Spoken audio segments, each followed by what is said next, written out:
Hey there, how you doing? Dave Allred, founder and CEO of Bar Patrol. Welcome to this demo video where I'm going to show you exactly how Bar Patrol can help you run a better business. It's the same type of demo you would get if you scheduled a demo up on the Schedule a Demo tab with me. The only difference is, obviously, you can't ask me questions, but if you have questions after this video, you can email them to us, or you can go ahead and schedule a demo if you want. It's totally up to you. So with Bar Patrol, you can use it to count anything in your bar and restaurant, including beer, both bottled and draft, wine, liquor, food. We have quite a few clients using it to count food, condiments, garnishes, cleaning supplies, retail, if you're counting hats and t-shirts. Anything that you want to count inside your bar and restaurant, we can use it for. Retail stores could use Bar Patrol app to count all of the retail, like Walmart. That's how comprehensive it is. So here we go. Let's start with the app.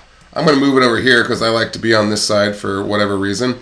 So when we're looking for an inventory system, we're looking for something that's fast, that's easy to use, that's accurate, and something that has really good analytics so we can find out what's going on in our business. We can see how accurately the bartenders are pouring. This is all very important when you're looking for a system. And when we're talking about accuracy, Bar Patrol has the Bluetooth scale, which is about a 2% margin of error. It's very accurate. There's nothing out there more accurate than that. So point counting is about a 10 to 15% margin of error because your 0.6 is different from my 0.6. And then you see some of the systems that have the little slider that goes up and down. That's better than point counting, but it's still about a 5 to 7% margin of error. Nothing's more accurate than the scale. And then you have some of these opaque bottles, dark bottles like Bailey's or Kahlua. And if you're trying to use a slider, you just can't see what's inside. They say you can shine a flashlight through it, but it just doesn't work, trust me. So here we go, starting with the app. I'm actually gonna move it over a little bit more centered. There we go. So when you get to the app, you got the 4 boxes here. All right, you can run some reports on the app: usage report, stock on hand, line by line, and purchase order. It's easier to run them on the dashboard just because your screen's bigger. You don't have to kind of scroll back and forth, but there are a few reports you can run on the app. Your settings are all in here. This is more to maintain information that's already on here. The locations within your bar, your categories, your vendors. Here's where you enable and sync your device. There's a video on that later. Make sure to watch that. And then your products are all on here. After you set them all up, they're alphabetized, or you can break them down by category. And then if you go inside any of them, if you select like Sierra Nevada right here, you can see all the details are built in. You can edit any of this information at any time. You'll see we do both wholesale and retail pricing. A lot of systems only do wholesale pricing because pour cost percentage is so important. That's all they need it for. I feel it's very important to show what you're losing in both wholesale and retail so you can get a better view. And if you put both wholesale and retail pricing in here, you're going to get your ideal pour cost percentage for that product. But of course, what we're going to use it most for is the inventory screen, so we can count quickly, gather that data, and get it to the dashboard where you can run reports. So the first time you get on here, none of this will be here. This is a demo account that has inventories and invoices on here. It'll all be blank, and what we need to do is create a blueprint of your bar. So we're creating a memory of exactly how everything's ordered on your shelves, in your beer cooler, in your rails, so on and so forth. So the first inventory will take longer than the rest after that because we're going to enter all of your products exactly as they're ordered. And then after that, we're going to use this little blue recurring inventory button, which is going to pop up everything in the exact same order. You'll be able to fly right through your inventory. So I'm just going to show you really quick what that first inventory looks like. We're going to hit this orange new inventory button. And then at the very bottom, we'll go start inventory. And then we're just going to go add products. And now we're going to search for products. You'll want to make sure that you start in whatever location you're going to start in. Make sure to change the location tab. Say we're starting in storage. Not the biggest deal if you don't, but we want all of our products in the correct location. You don't want like your beer kegs to show up in storage on the stock on hand report. Again, not the end of the world, but it's nice to have everything organized. So we start in storage, and now I'm just going to search for like the first 3 letters of whatever product, that first product that's on the shelf. We're going to search for, let's say we search for Grey Goose. I type in GRE. All the Grey Goose come up. Now I select Grey Goose, and now we can enter if there's bottles, say there's 4 bottles in storage, or if you're weighing it with a Bluetooth scale, we switch to ounces, or we can go to case. Just make sure your case size is correct right here, case of 6. So let's say we enter 1 case, enter, and now I'm going to search for the next product, Jack Daniels. We'll say there's 4 bottles, and so on and so forth. So I'm going to go ahead and just enter a few products here.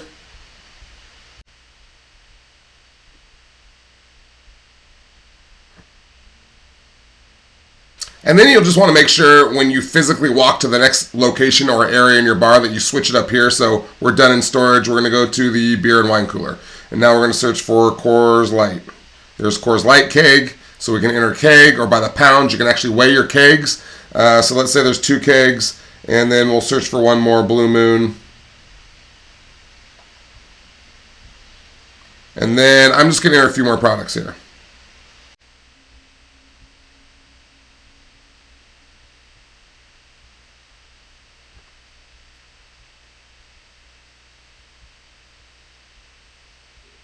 There we go. All done. I just entered 17 products really quick. So I'm going to hit the back arrow. Now we have 17 products here. This is the most recent one. The most recent ones show up on top, and the dates get older as you scroll down below. And what you're going to want to do is use this most recent recurring inventory, because that's your most recent blueprint. And what I'm going to do is just go through these 17 products here. And I actually have the Bluetooth sitting right next to me here. I'm going to go ahead and turn it on and then start this inventory. And it's going to fly right through. It's going to copy exactly what I did, from which location I'm in, to when I switched locations, to is it on bottle, ounces, cases. Everything is going to copy exactly. And as I go through this inventory, I can switch those things, but then the next inventory will be whatever I switched here. So the blueprint stays current at all times. So let's go ahead. I'm going to turn the Bluetooth on here. I'm going to put a bottle of Tito's on here. And when the weights pop up, it's going to be the same weight every time, because I'm not going to switch the bottle. But you'll see that how quickly it pops into the app. So let's go ahead and do the recurring inventory here. I'm just going to go ahead and I'm going to hit this little blue recurring inventory button. And it's going to start off with Grey Goose. There's where we start off with our example there. So I'm just going to start counting. And things are just popping up.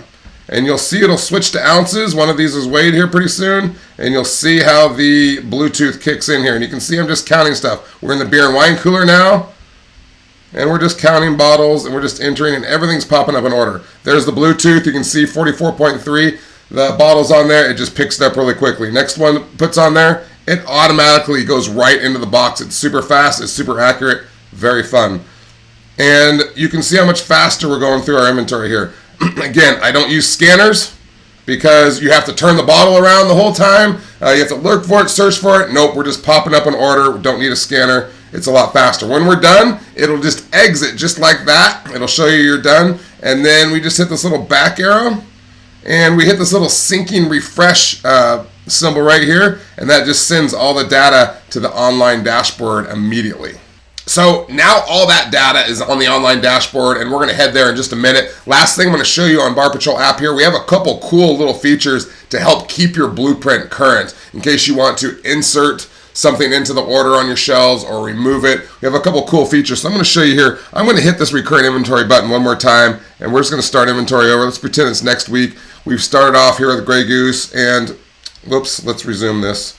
Resume. And we're going to enter a couple things here. Okay, we're moving along, and now we have Bombay Sapphire. It's defaulting to bottle right here because last week we entered bottle, so it's doing the same thing. Now let's say that the bottle's been opened, some's been poured, it's a partial bottle. We just switch it to ounces, and now the Bluetooth kicks in. We hit enter, and it goes to the next one. So that's a simple way just to keep moving on. And then if we want to insert something on your shelves, let's say that we carry Jack Daniels on the shelf now between Bombay Sapphire and Captain Morgan. All you got to do is hit insert. We search quickly for Jack Daniels. There it is. Bluetooth kicks in. We hit enter. And now we just hit this little back arrow up here. And then at the bottom, we're going to hit resume, and it's going to pick up right where we left off. But now next week, Jack Daniels is going to appear between Bombay Sapphire and Captain Morgan. And then same thing. If we don't want Captain Morgan here, we're not carrying it anymore, or we're going to carry it somewhere else, we're just going to remove it from the blueprint by hitting remove. It's going to move on to the next one. Now Captain Morgan's not going to show up there. So a couple cool little tools. We can even switch out. If I want to switch out this tequila with, say, Casadores, we hit that, Bluetooth kicks in, we hit enter, it goes right to the next one, but now Casadores is going to be there in place. And then the last thing I'll show you before we move to the dashboard, this little edit button here, we can edit this information at any time on this product. We don't have to exit out of here, go back to the main app screen, go into products, edit it, come back to the inventory, and pick up from where we left off. All we have to do is hit this little edit button. All the information's right here. We can edit any of this information at any time, and then we hit save, and then we just continue on right where we were. So that's the app and a quick overview. We're going to head to the online dashboard now where we can run all of our reports. Okay, welcome to the online dashboard. Hopefully everything made sense in the app. If not, you can email us, ask us some questions. You know, the main purpose of the app is to count quickly, easy to use, and just get all that data to the online dashboard so you can run reports. That's the main purpose of the app. It should be fast and easy to use. So now that we're here, I'm going to give you a quick overview of the dashboard. I'm not going to go into every single detail it can do. I don't want to bore you, but I'm going to show you some of the things it can do so you know what you're getting. So when you first get here, you can access the dashboard from any computer online. It's just like logging into your email somewhere. You have these 9 circles here. If you click on any of them, it's going to get you on the inside, and then these 9 show up over here on the left so you can do. So quickly, let's touch on the first 3 things really quick that you're going to set up. Vendors, categories, and locations. These are very simple to set up. So your vendors, obviously, just who you order from. All you got to do is type in new vendor, type in the name. There's contact information if you want to put it in here, but it's that simple to just enter a new vendor. And it's the same thing with your locations. Locations are areas within your bar. Some people just do bar and storage, and some people have 20 locations. It depends what you want. It's up to you how detailed you get. Again, all you got to do is hit add location, type in the location name, and it's done. Categories. When you get to categories here, over here on the left are your product types. These are preloaded onto the software, and then you need to create subcategories for all of them. So you can see bottled beer has domestic and import. Draft beer has domestic draft and import draft. These are all the liquors. If you set it up the way we do, you can use our master product list and copy paste from there into the blank template when you're setting up products, and then you can just upload it immediately. You can make these categories any way you want, but it's more difficult to set up your account in the beginning because you can just copy paste from our master product list, and it's a lot faster, but it is up to you. We have it set up like this. Again, in the product and recipe videos that you get in the video library when you sign up, it will show you how to do the complete setup step by step. It's awesome. But again, we can do anything you can count, you can put in here. We got wine, we have energy drinks, non-alcoholic, we can even do food, cigarettes, garnishes, and then any miscellaneous. Some people will do retail here. You can even add a product type that will show up down here and create subcategories for that. So anything you can dream up, we can do in categories. Now, let's talk about recipes. Let's go to products really quick. Products are simply your beer, liquor, and wine. Anything that shows up on an invoice is going to be a product. And you can see all of the data we have here when you set it up. We need the bottle size. We need pricing.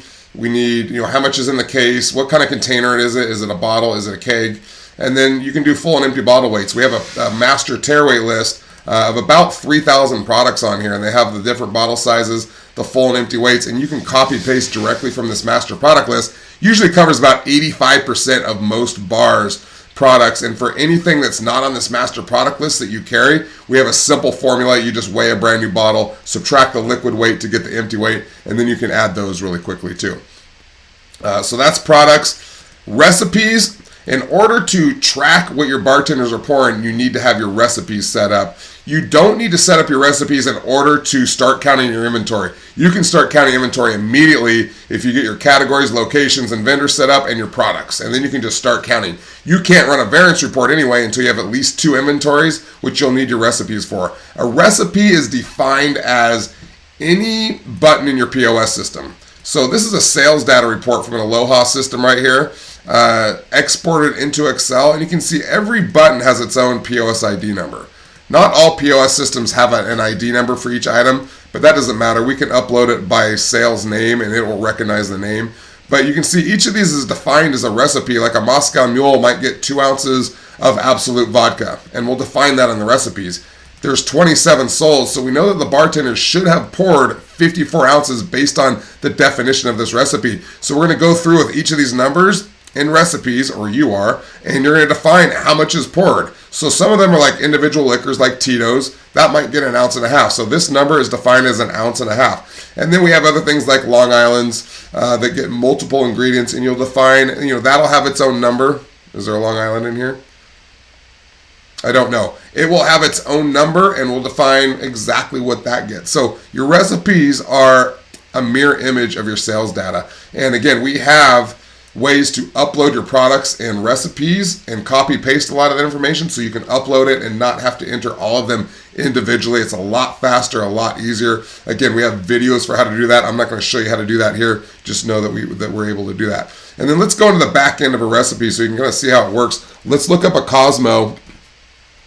That's something that has multiple ingredients, and we'll search for it. And let's go into the back end of this Cosmo recipe so you can kind of see how this works.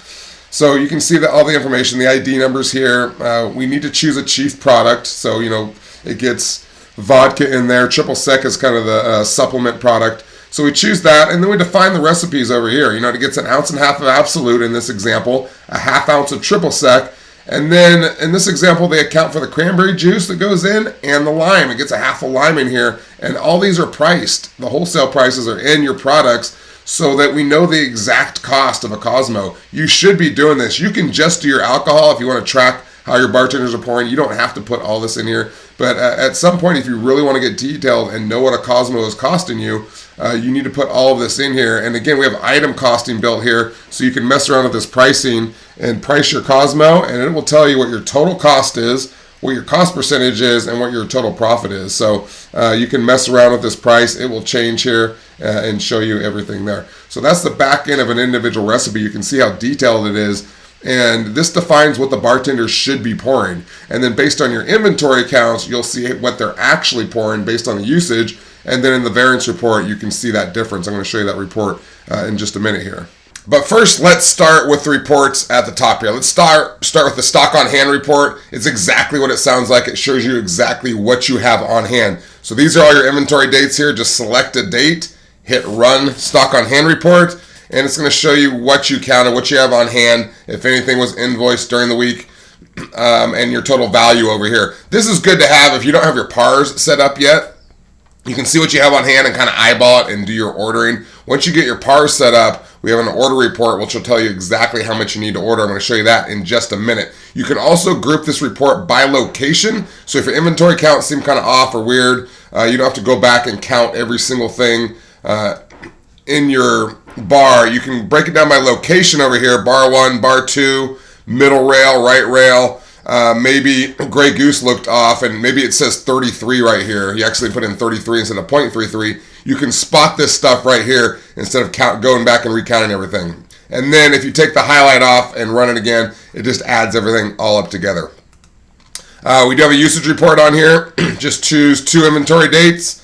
You can do this for the week or the month or the quarter, whatever you want. So you run a usage report and it shows you exactly your usage and total amount for that time period.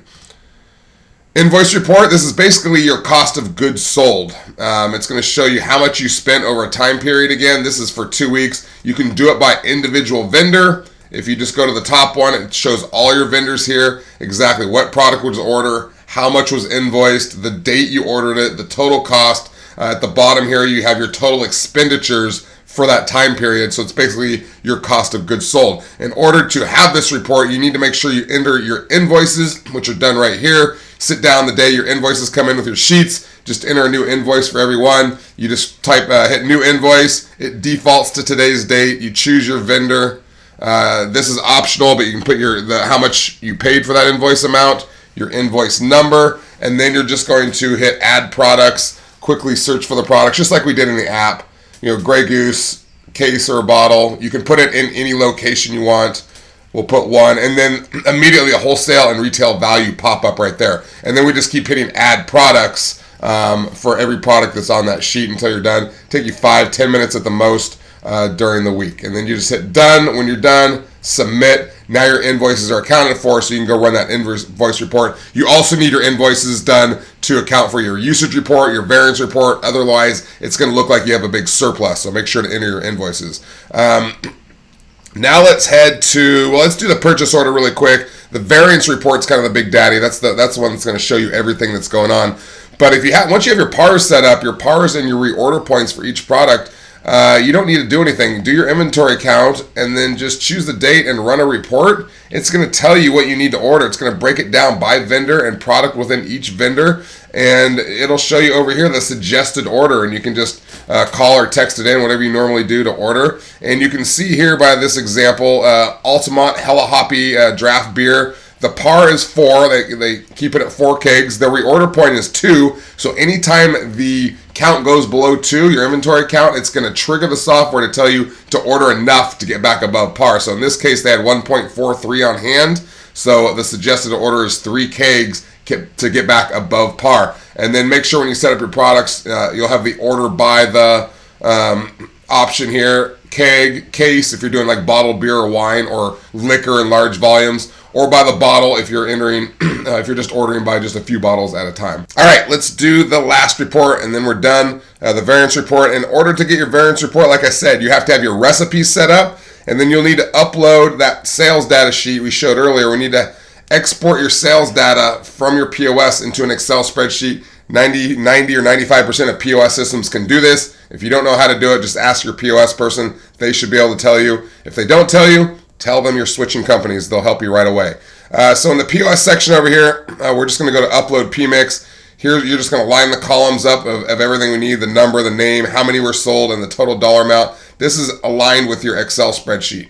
And then you'll just save that file and choose it here. Hit Upload, and it uploads instantaneously. You can see all your sales data is stored from the past right here. If you go inside any one of them, you can see on, in this date range what was sold of every single item in your POS system.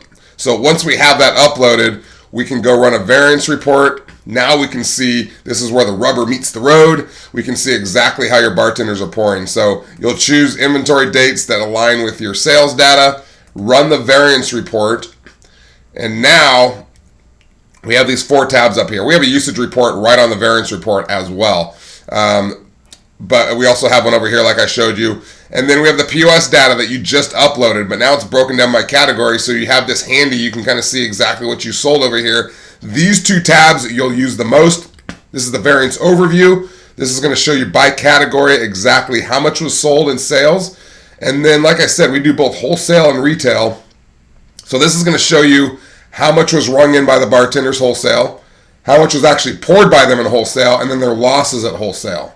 And then we do the same thing for retail here. Retail rang in, retail used, loss at retail. We find that the actual money lost is about halfway between these 2 numbers. This is why we do both, so you can see how much money is being lost. And then over here is the variance percentage. This is the most powerful percentage you can use. It's based on what's physically missing. It's not based on pour cost percentage, which can vary widely based on different factors. If you pour a bunch of well liquor one month at 5 or 6%, your pour cost percentage is going to go down, but so do your profits. It's not good to pour well. You want to pour those premium profits. If you pour a bunch of Grey Goose, pouring at 17, 18%, your cost percentage will go up, but your profits go up, so it's a good thing. I always say smart bar manager who's getting screamed at by his owner to bring the pour cost down to tell his bartenders to pour well liquor because it's going to bring it down. But that's not good for the business. So the variance percentage is based on what's physically missing. In this case, 28% of their products are missing. Not good. So now we're going to the results tab. Here's where you can see in detail every single brand that you carry and exactly how it's being poured. We will just go over one example here. Let's look at Hendrick's. 17 were rang in by the bartenders. This bar pours 1.5 ounces in this case, so they should have poured 25.5 ounces. They poured 34.5. They lost 9 ounces on Hendrick's. $9 wholesale, almost $54 retail. This is the ideal pour cost percentage if they poured it perfectly. This is the way that it ended up, the way they poured it. So they lost 6 points on pour cost percentage. And then again, the variance percentage is 35% or about 1/3. So in this case, every third Hendrick's is free. That's how bad it is. And what I do is just scroll up and down this right column here and look at these high numbers. If you're in single digits or even like 12.5% right here, and that's not too bad, but when you're getting into the 20s, 30s, 40s, 50s, it gets really bad. You can see 69% right here from Jaeger. Here's where you can sit down with your bartenders and say, hey, what's going on here? You guys need to tighten up. When they know they're being watched, this saves you money like magic. It's amazing. And that's going to do it for the online demo. You're going to find that Bar Patrol is one of the most comprehensive systems out there. I implore you to go do your research, go check out other systems. I want you to find the best one that's for you. What you're going to find is the other systems do the exact same thing or even less, and they cost 3 or 4 times more. So Make sure to ask any questions you want. You can always schedule a demo with me. It's going to be a lot of the same stuff, but you can't ask a video a question, so you're welcome to do that. Or you can just email us at info@barpatrol.net. We're happy to answer any questions you have. I wish you all the best, and I hope to see you soon. Cheers.